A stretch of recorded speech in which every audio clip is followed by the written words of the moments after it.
Hey everybody, Pete Blank here for this week's edition of Pete's Points at Palisades Tahoe Ski Resort, formerly known as Squaw Valley. This was the home of the 1960 Winter Olympics. Now there's three cool things I want to share about this with you. Number one, you all know I have a fondness for the Disney company and Walt Disney. Well, Walt Disney was asked to do the opening and closing ceremonies here at the 1960 Winter Olympics.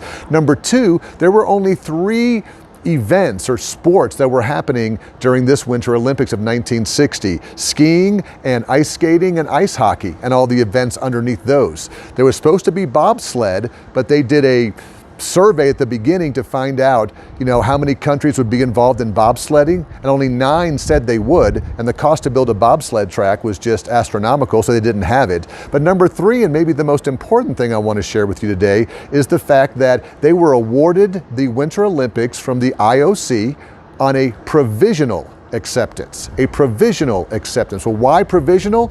Well, my smoking hot wife Sherry is going to show you up here. You'll see there are plenty of gondolas, plenty of ski lifts, plenty of ways to get up and down the mountain today. But back in the mid-1950s, when they were trying to get the Olympic bid, there was nothing up here. There was no infrastructure. There was one chairlift and 2 rope lifts. So the IOC said, we will award you the Winter Olympics provisionally.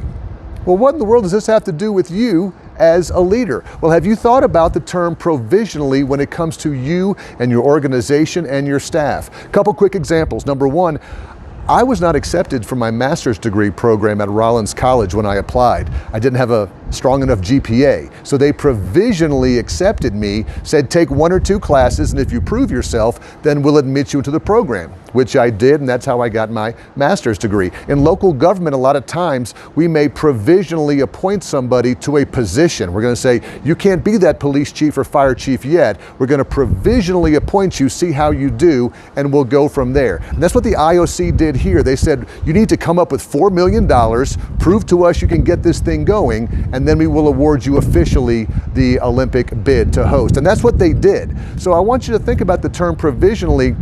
In my mind, it's a way of not saying no just yet. It might be a yes. It's definitely not a no right now. So if you have an employee who comes to you with a new creative idea or something they want to do or a project, instead of just saying no, we can't do that, give them a provisional yes. Say, I'll tell you what, you can take that project out for a spin if you get the approval of this department, come back to me with a project plan, tell me how it's going to add value. Using the provisional or provisionally gives people hope.